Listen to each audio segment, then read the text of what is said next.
Hi everyone welcome back. ನೀವು ನೋಡ್ತಿದ್ರೆ intelligent ಗುರು YouTube channel. Yuvanidhi ಯೋಜನೆ ಅಪ್ಡೇಟ್ಗೆ ಸ್ವಾಗತ.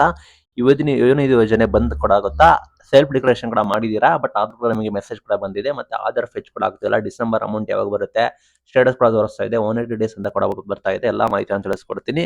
ಚಾನಲ್ಗೆ ಸಬ್ಸ್ಕ್ರೈಬ್ ಆಗಿ, ವಿಡಿಯೋ ಇಷ್ಟ ಆದರೆ ಲೈಕ್ ಮಾಡಿ. ಸಾಕಷ್ಟು ಜನಕ್ಕೆ ಇಲಾಖೆಯಿಂದ ಮೆಸೇಜ್ ಬಂದಿದೆ ಡೈರೆಕ್ಟ್ ಆಗಿ ನಿಮಗೆ ಸೆಲ್ಫ್ ಡಿಕ್ಲರೇಷನ್ ಮಾಡಿ ಅಂತ. ಇದು ಅಂದ್ಬಿಟ್ಟು ಕಡ್ಡಾಯ, ಅಂದ್ರೆ ಈ ಹಿಂದೆ ಬರ್ತಾ ಇತ್ತು, ಮತ್ತೆ ಇಲಾಖೆಯಿಂದ ಕಳಿಸಿದ್ದಾರೆ. ಸೆಲ್ಫ್ ಡಿಕ್ಲರೇಷನ್ ಕೂಡ ಮಾಡಿ, ಲೈಕ್ ನೀವು ಆಲ್ರೆಡಿ ಮಾಡಿದ್ರೆ, ಈ ಹಿಂದೆ ಮಾಡಿದ್ರು ಕೂಡ ಅದು ತೋರಿಸುತ್ತೆ ಆಯ್ತಾ. ಅವರು ರ್ಯಾಂಡಮ್ ಆಗಿ ಕಳಿಸ್ತಾರೆ, ಅದ್ರ ಬಗ್ಗೆ ಟೆನ್ಷನ್ ತಗೋಬಿಡಿ. ಇನ್ ಕೇಸ್ ಮಾಡಿದ್ರು ಕೂಡ ನಮಗೆ ಬರ್ತಾ ಇದೆ ಅಂತ ಅಂದ್ರೆ ನಮಗೆ ಹಣ ಬರೋದಿಲ್ವಾ, ಮತ್ತೆ ಮಾಡ್ಬೇಕಾ ಅಂತ ಕೇಳ್ತಾ ಇದ್ದೀರಾ. ಆ ರೀತಿ ಅಲ್ಲ, ಹೋಗಿ ನಿಮ್ಮ ಸ್ಟೇಟಸ್ ಚೆಕ್ ಮಾಡ್ಕೊಳ್ಳಿ.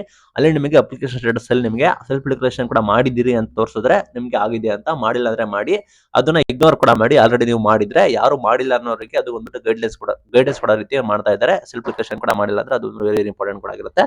ಸಾಕಷ್ಟು ಜನಕ್ಕೆ ಆಧಾರ್ ಫೆಚ್ ಕೂಡ ಆಗ್ತಿಲ್ಲ, ಸಮಸ್ಯೆ ಕೂಡ ಆಗ್ತಿದೆ ಅಂತ ಕೂಡ ಹೇಳಿದ್ದಾರೆ. ಸೊಲ್ಯೂಷನ್ಸ್ ಏನೋ ಅಂತ ಇದ್ದಾರೆ. ನೀವು ಒಂದ್ಬಿಟ್ಟು ಮೇನ್ ಥಿಂಗ್ ಏನ್ ಮಾಡಿ ಅಂದ್ರೆ, ಸೊಲ್ಯೂಷನ್ಸ್ ಏನಂದ್ರೆ, ಒಂದು PC ಟ್ರೈ ಮಾಡಿ, ಬ್ರೌಸರ್ ಅಲ್ಲಿ ಇಂಟರ್ನೆಟ್ ಚೆನ್ನಾಗಿರ್ಲಿ. ಇನ್ನೊಂದು, ನೀವು ಪದೇ ಪದೇ ಟ್ರೈ ಮಾಡ್ತಾ ಇರಬೇಕು. ಮತ್ತೆ ಇನ್ಕಾಗ್ನಿಟೋ ಟ್ಯಾಬ್, ಕ್ರೋಮ್ ಅಲ್ಲಿ ಇನ್ಕಾಗ್ನಿಟೋ ಟ್ಯಾಬ್ ಹೋಗಿ ಒಂದ್ಸಲ ಟ್ರೈ ಮಾಡಿ. ಇದು ಸಮಸ್ಯೆ ಕೂಡ ಆಗ್ತಿದೆ, ಬಟ್ ಕೆಲವರಿಗೆ ತೆಗೆದುಕೊಳ್ತಾ ಇದೆ. ನಿಮ್ಮಲ್ಲಿ ಟೆಕ್ನಿಕಲ್ ಸಮಸ್ಯೆ ಇದ್ರೆ ಅಥವಾ ಫೀಚರ್ಸ್ ಆಗ್ತಿಲ್ಲ ಅಂದ್ರೆ, ಕೆಲವರಿಗೆ ಆಧಾರ್ ಅಪ್ಡೇಟ್ ಕೂಡ ಆಗ್ತಿಲ್ಲ, ಸಮಸ್ಯೆ ಕೂಡ ಆಗ್ತಿದೆ. ಆಧಾರ್ ಅಪ್ಡೇಟ್ ಕೂಡ ಆಗ್ತಿಲ್ಲ. ಹೊಸಬರಿಗೆ ಆಧಾರ್ ರೀತಿ ಅಪ್ಡೇಟ್ ಕೂಡ ಆಗ್ತಾ ಇಲ್ಲ ಅನ್ಸುತ್ತೆ. ಹಳುಬರಿಗೆ ಎಲ್ಲರೂ ಕೂಡ ಆಗ್ತಾ ಇದೆ. ಅದು ನಿಮ್ಮ ಮೈಂಡ್ ಅಲ್ಲಿ ಕೂಡ ಇರಲಿ. ಅಂಡ್ ಮೇನ್ ಥಿಂಗ್, ಯೋಜನೆ ಬಂದ್ ಆಗುತ್ತಾ ಅಂತ ಕೇಳ್ತಾ ಇದ್ದೀರಾ. ಸರ್ಕಾರ ಅನೌನ್ಸ್ಮೆಂಟ್ ಕೂಡ ಮಾಡಿದ್ದಾರೆ. ನಿಮಗೆ 2 ವರ್ಷದವರೆಗೂ ನಿಮಗೆ ಮಾತ್ರ ಕೊಡ್ತೀವಿ ಅಂತ ಹೇಳಿದ್ದಾರೆ. ನಿಮ್ಗೆ ಏನಾದ್ರು 2023ರಲ್ಲಿ ಕಾಂಗ್ರೆಸ್ ಸರ್ಕಾರ ಅಧಿಕಾರಕ್ಕೆ ಬರುತ್ತೆ. ಅಧಿಕಾರ ಬಂದಾಗ ನಿಮಗೆ ಅಲ್ಲಿ ಯುವನಿಧಿ ಯೋಜನೆ ಘೋಷಣೆ ಕೂಡ ಮಾಡುತ್ತೆ. ಯುವನಿಧಿ ಯೋಜನೆ ನಿಮಗೆ ಅನೌನ್ಸ್ಮೆಂಟ್ ಮಾಡಿದಾಗ ನಿಮಗೆ 2 ವರ್ಷದವರೆಗೆ ನಿಮಗೆ ನಿರುದ್ಯೋಗಿಗಳಿಗೆ ನಿರುದ್ಯೋಗ ಭತ್ಯೆ ಅಂತ ಕೊಡ್ತೀವಿ ಅಂತ ಕೂಡ ಹೇಳಿದ್ದಾರೆ. ಅದನ್ನ 2 ವರ್ಷ ಆಗ್ತಾ ಬಂದ್ರೆ ನಿಮಗೆ ಬಂದ್ ಆಗುತ್ತೆ. ಬಟ್ ಯಾವಾಗ ಬಂದ್ ಆಗುತ್ತೆ ಅಂತ ಹೇಳಿ ಕ್ಲಾರಿಟಿ ಇಲ್ಲ. ಸರ್ಕಾರ ಅಧಿಕೃತವಾಗಿ ಆದೇಶ ಮಾಡಿದ ನಂತರ ನಿಮಗೆ ಬಂದ್ ಆಗುತ್ತೆ.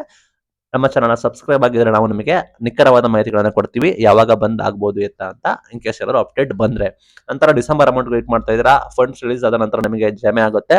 ಸಾಧ್ಯತೆ 31st ಕೂಡ ಅಂತ ಇದೀವಿ. ಈಗ ಸದ್ಯದ ಮಟ್ಟಿಗೆ 31st ಅವ್ರು ನಿಮಗೆ ಆಸ್ ಯೂಶುವಲ್ ನಿಮಗೆ ಮುಂದಿನ ತಿಂಗಳು ಹೋಗುತ್ತೆ. ಮುಂದಿನ ತಿಂಗಳು 10ನೇ ತಾರೀಕು ಒಳಗಡೆ ನಿಮಗೆ ಎಕ್ಸ್ಪೆಕ್ಟ್ ಕೂಡ ಮಾಡಬಹುದು.